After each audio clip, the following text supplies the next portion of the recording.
I'm Liz Faublis, and this is Currents.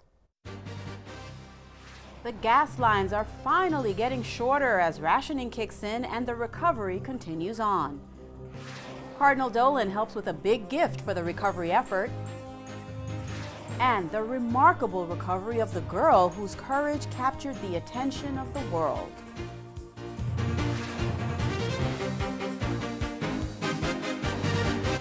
Good evening, and thank you for joining us for this edition of Currents Week in Review. And what a week indeed. The election of our president and the ongoing fight to recover from the storm of the century. Right now, the talk of the town is gas rationing. It started this morning. Lines are shorter. The rationing is based on license plates. Now, those ending in odd numbers permitted to buy gas on odd days, such as today, and even numbers on even days. The same thing being done on Long Island and in New Jersey. The rationing is expected to last for weeks, and the system will be monitored. Police officers will be deployed to gas stations to help enforce the new order, but we expect, as with the smoking ban, that New Yorkers will respect the rule and social pressure will help ensure compliance. Now, the residents of the Rockaways have been crying out for more police in their neighborhood as looting increases. The mayor says the National Guard is on the way to the Rockaways and Coney Island. Still, hundreds of thousands of people are awaiting for the lights to come back on. Power remains out for about 30,000 in the city and almost 500,000 more in New Jersey and on Long Island. In Brooklyn and Queens, 11 city housing projects are still dark, including in Red Hook. We are in Red Hook. Houses West. We're walking into the lobby. Last Sunday at 7 o'clock, they turned off the elevators. This is the stairwell. This is what we see living in the towers. We made it to the third floor, but this is what the third floor looks like.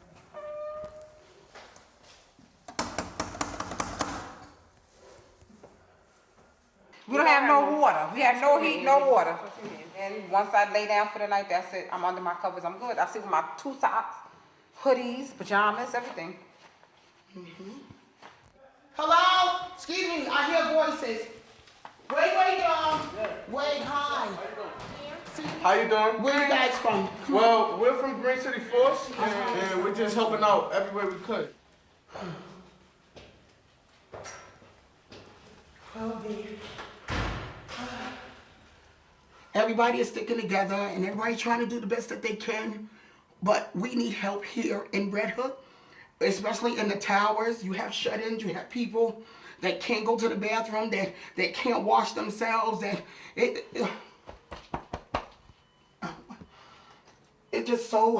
it's emotional for me to be right here, but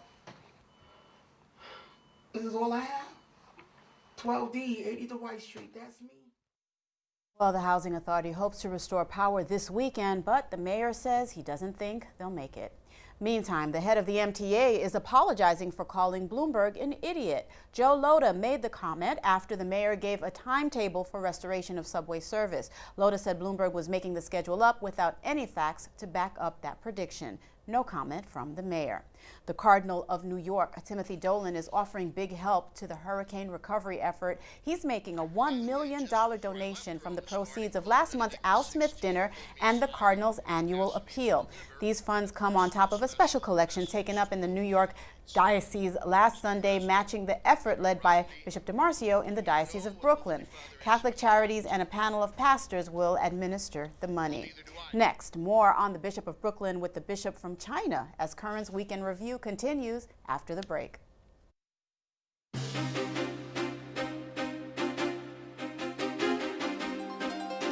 Welcome back to Currents Week in Review. Tonight, Bishop DiMarcio will join Archbishop Savio Han Tai Fai celebrating Mass in Flushing, Queens. The two church leaders will also meet with Chinese leaders of the community. The Archbishop is in New York as part of his mission for the Congregation for the Evangelization of Peoples. Meantime, a new leader is being chosen inside China. This man was barely known outside China a year ago. Now Xi Jinping is about to become one of the most powerful people on the planet, the leader of the world's most populous nation. Xi Jinping is in many ways an unknown commodity. He's risen to the top of the Chinese system by being very, very careful not to disclose what he really thinks. It's been a year-long coming out for Xi Jinping. He's met the world's leaders, travelled to the United States, even managed to disappear for more than a week amid rumours of a heart attack or stroke. Here he reappears, but still no official word on exactly what happened. Little wonder, the man is still largely a mystery. The veil lifted slightly during off-the-cuff comments to Chinese workers on a trip to Mexico in 2009. There are some bored foreigners with full stomachs, he said, who have nothing better to do than point fingers at China. Xi's journey begins in the Mao era. His father, a revolutionary hero. Xi, one of the so-called princelings of Chinese communism. He seems to fit the very model of a straight-laced Chinese leader, right down to the regulation-dyed jet black hair. What charisma Xi can claim comes from his wife. Peng Liyuan is a popular folk singer from the 1980s. But this is a man who sings from the Communist Party song sheet. President Xi, welcome back to Iowa. Analysts inside the country say he may be more in touch with common people, but don't look to him to change the system. He is no traitor to his class. He is part of a consensus to keep the Communist Party as the only ruling party. Any so-called liberty must only be on the condition of the survival of one-party dictatorship. Xi inherits a country straddling dangerous fault lines, a widening wealth gap, a slowing economy, and rising levels of unrest, from pollution to the rule of law and land disputes. Xi Jinping must steer his people through some choppy international waters. There's the ongoing territorial disputes with the likes of Japan and the Philippines, and of course the rising tension with the United States, from trade to military. But those who know him are optimistic. I've met Xi Jinping quite a number of times when I was Prime Minister of Australia, and I believe he's someone that you can do business with. The world is about to find out if that is true. And that was CNN's Stan Grant reporting from Beijing. Relations between the previous Chinese government and the church have not been good. Now the Cardinal, who heads up the evangelization congregation, is calling for renewed dialogue with the new government to address the persecution of Christians and the church in the country. Meantime, the Chinese are expanding their nuclear forces. According to a U.S. congressional report, Chinese military scientists are about to establish a triad of air, land, and sea-launched nuclear missiles, as well as enhanced cyber war capabilities. Meantime, the scientists of the Pontifical Academy of Sciences met yesterday with Pope Benedict. The scientists include several Nobel Prize winners and are considered some of the best in their fields. They shared recent research developments with the Holy Father. He called upon them to expand their knowledge so as to better understand the truth. Well, the truth is often at odds with what is being promoted by today's mass media, presenting extraordinary challenges to the church. During last month's Synod of Bishops in Rome, Father Robert Prevost discussed the need for the church to prepare adequate responses. Now Father Prevost shares his words with us. Western mass media is extraordinarily effective in fostering within the general public enormous sympathy for beliefs and practices that are at odds with the gospel. For example, abortion, homosexual lifestyle, euthanasia. Religion is at best tolerated by mass media as tame and quaint when it does not actively oppose positions on ethical issues that the media have embraced as their own. However, when religious voices are raised in opposition to these positions, mass media can target religion, labeling it as ideological and insensitive in regard to the so-called vital needs of people in the contemporary world. The sympathy for anti-Christian lifestyle choices that mass media fosters is so brilliantly and artfully ingrained in the viewing public that when people hear the Christian message, it often inevitably seems ideological and emotionally cruel by contrast to the ostensible humaneness of the anti-Christian perspective.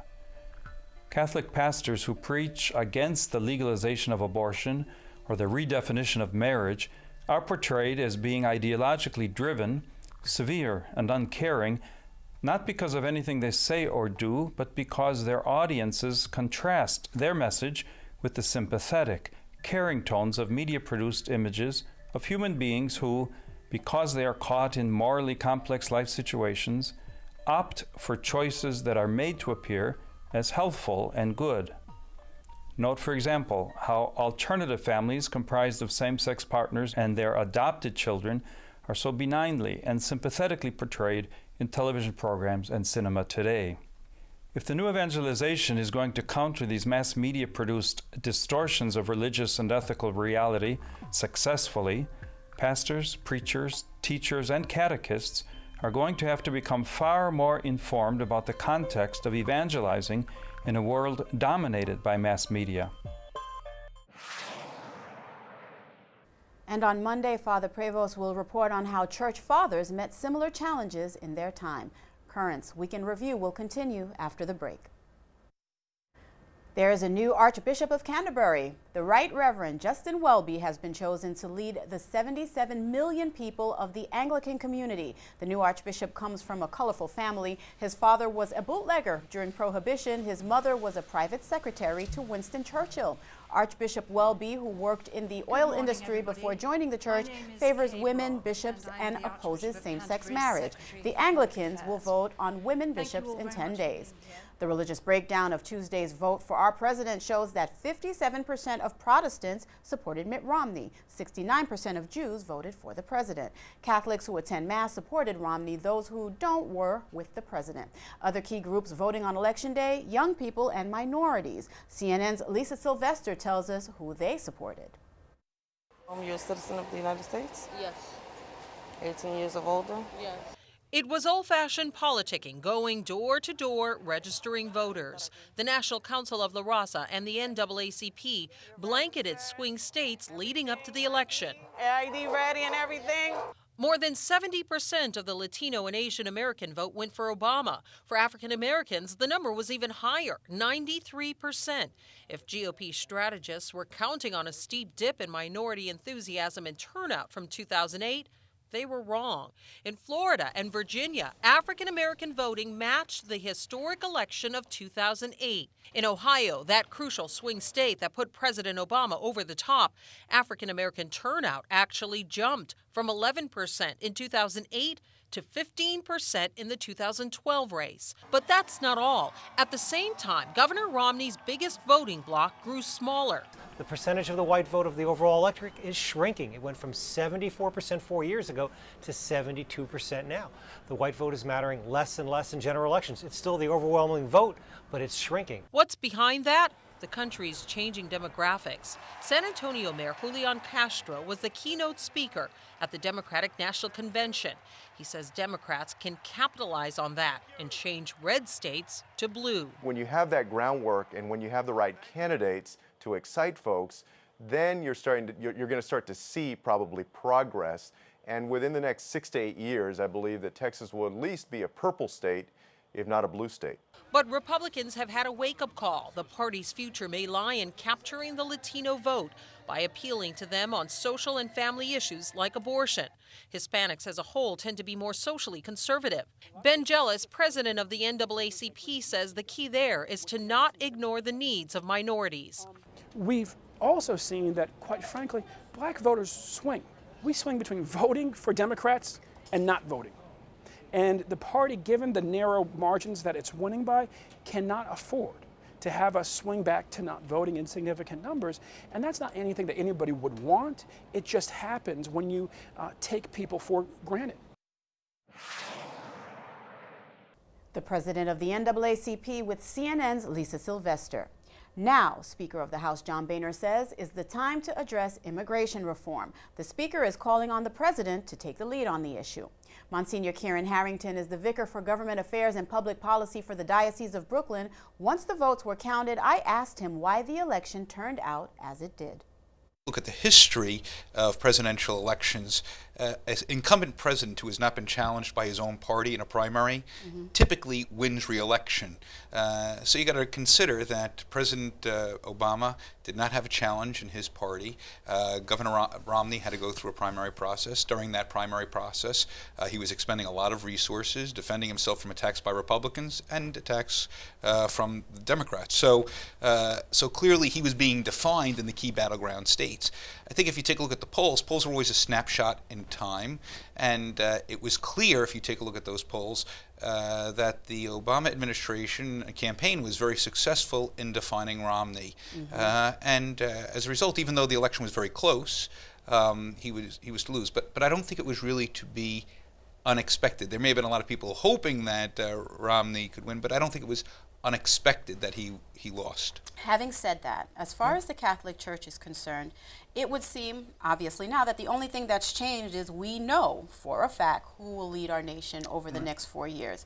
The concerns and priorities of the Catholic Church, however, are still as they are, and for the most part, would you say have not really been addressed in such a way that suggests solutions are imminent? Is that a fair assessment? Well, I think that, look, from the Church's perspective, key issues, certainly health care reform has been a key issue for us, supportive of nationalized health care, but not supportive of mandates that will require us to be engaged with the conduct that we consider to be morally objectionable. That issue has not been resolved from our perspective. I think that in the Catholic community there is a lot of disappointment with the Obama administration in the past in terms of passage of immigration reform, which, as you know, the Obama administration had promised to do in the first term, had not accomplished. At the end of this last term, he had done some modifications to delay deportation, but the reality is that immigration was not done. I think, on the other hand, there are some real pluses to the Obama administration in terms of funding for Catholic social organizations. So, on balance, I think that clearly Church made a very strong effort on the religious liberty issue. We were not successful in convincing the president, and clearly it does not seem that that had an effect in this election cycle. So where are we now, Monsignor? Is it back to the drawing board? Do we develop a new strategy now to once again approach the administration? Because again, we're dealing with the same issues, the same administration, but do we go back with the same strategy in hopes of maybe changing their minds or maybe finding some kind of more compromising ground? Well, I don't know. You can't compromise on something that you consider intrinsically evil. And so when you consider something to be intrinsically evil, there's not an ability to compromise on that issue. I do think that there will be new approaches to the administration. I assume that there will be a different look to the administration, a different personnel involved in the administration. Maybe the administration will be a little more agreeable to our sensibilities. Look, the electorate is divided, right? So if you take a look at the electorate, it's clear that we're separated by 2 million people. It's a very divided electorate, and I think the president is probably aware of that and is going to be looking for common ground. There are probably a lot of more divisive issues that they'll be dealing with. Certainly on taxes, I think that will be a very divisive issue. Immigration will be a very divisive issue. So in looking to find common ground, you would think this is an easy one for both parties to kind of come together and kind of come to some sort of accommodation. Up to now, it doesn't seem like the administration has really been willing to compromise on the issue. In the time we have left, Monsignor, I really want your opinion on this. With the understanding that the Catholic Church is strictly nonpartisan, I have to repeat that as much as I can. The message to the faithful was to vote their conscience, vote what they believe, what defines their faith. Now, the election may be over, obviously, but the commitment to this effort should not be, right? How do we forward this commitment among our parishes and our dioceses? Liz, I think the big question that a lot of people are asking ourselves is, look, beginning at the end of June, Catholic bishops launched a massive campaign on religious liberty, spoke about religious liberty extensively over the last few months. And the question is did that resonate with people? If you take a look and look at polling that indicates that people who are church-going people did not support the president. Overwhelmingly, church-going people did not support the president. So if you went to church every week, it was very unlikely that you were going to vote for the president. The reality is that demographic has shrunk. So as a person of faith, my concern first is not over the election. My concern is what's happening in terms of why are fewer and fewer people going to church on Sunday. I think that's what we got to key into first and foremost. I think secondly, what the election showed is you have a growing Latino population in the United States, right? And so if you take a look at the polling, you see that they're making up now over 10% of the population. These are Catholic voters. And so we've got to kind of find a way of speaking to folks that's going to kind of recognize their needs, wants, and desires, their hopes and aspirations. And I think that's going to be the major challenge for us as a church on a go-forward basis. And certainly anybody who seeks to be a majority party, they've got to be concerned about coalitions that will involve millennials, young people. How do you speak to young people? The president has done an effective job doing that. And the Latino population, which he's also done a very effective job in. Lastly, I would say there's a huge gender gap with women. What are the issues that are motivating women? It's clear that the Obama administration has campaigned on the issue of abortion in this cycle. There are certain missteps that have happened by some Republican elected officials. I think that all contributed to what we saw in the outcome of this election. But at the end of the day, I would just say this, is that when you take a look at Ohio, which is where the race really came down to, Governor Romney's position that the government auto bailout was a mistake was really the defining issue. The reality is that probably cost him the election in Ohio. Now, the Republican Party was probably going to be looking and trying to understand what happened in this election. There'll be some questions about, is social issues what's hurting us and women? Is it Latinos? Is it millennials? But the reality is this was a tactical election. It was an uphill battle for a challenger to an incumbent president who did not have a primary, who had enormous resources at his disposal. So from my perspective, this was not surprising, and I think that we've got to be careful about overreacting, and it's very difficult to do this analysis the day after an election. All right, Monsignor, it is always so great having you on. You always bring such a comprehensive perspective to our issues. I really do appreciate it, but I'm afraid we have to leave it there. Happy to be with you. I'm happy to have you here and hope you come back with us more often. Good, and congratulations to the President on his re-election, and we continue to pray for him and hope that the Holy Spirit guides him and all those who have been elected in office so that they always defend the dignity and sanctity of life, help restore prosperity, and bring about peace among all people. Very well said. Thank you, Monsignor. Thanks, Liz. And yesterday, President Obama visited his campaign headquarters in Chicago, and it was an emotional moment. Even before last night's results, I felt that the work that I had done in running for office had come full circle. Because what you guys have done means that the work that I'm doing is important. And I'm really proud of that. I'm really proud of all of you. And what you described,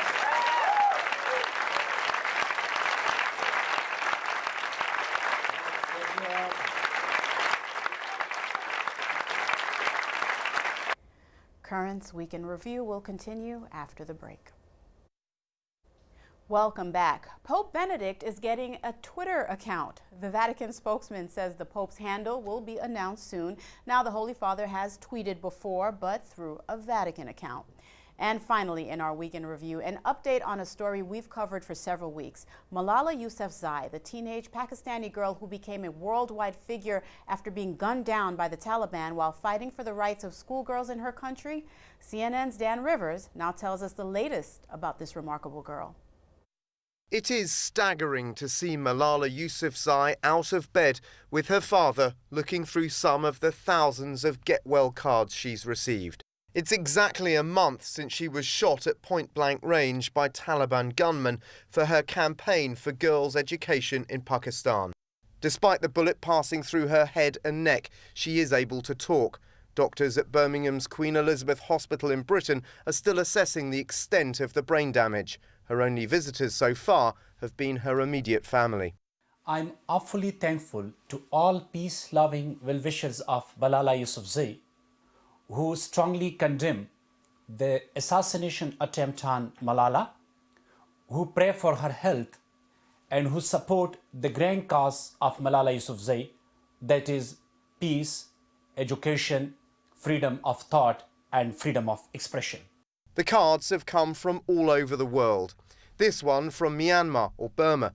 Some are signed by entire households, some by entire offices. Her story has touched people around the world. And there's now an internet campaign for Malala to win the Nobel Peace Prize. She's yet to undergo surgery on her skull and jaw in Britain, but judging by these pictures, she is in very good hands, surprising everyone with her determination to recover.